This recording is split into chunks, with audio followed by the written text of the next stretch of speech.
આપણી હાલત કેમની થઈ ગઈ? હતો એક નાલાયક જેણે મને આ શેર માર્કેટ શીખવાડ્યું હતું.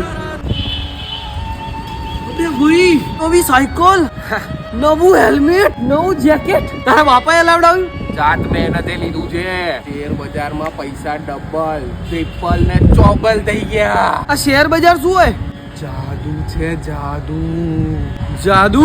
ભાઈ આ શેર માર્કેટ મને શીખવાડ ને. એના માટે થોડા પૈસા જોઈશે. પૈસા તો નહીં. તારા પૈસા ક્યાં નથી તારી જોડે? બાવળા હાઈવે પર તારા બાપાની 6 વીઘા જમીન છે. વેચી માર. એ 6 વીઘા વેચીશ ને તો 6 ની 66 થશે. ભાઈ 6 વીઘા જમીન વેચી મારી, પૈસા આવી ગયા, પણ લગાડું છે એમાં? અરે ભાઈ જય માતાજીનું નામ લઈને લગાઈ દે. જે આઈપીઓ, જે એસએમઈ, જે સ્ટોક તને જે ગમે એ બધામાં લગાઈ દેવાના.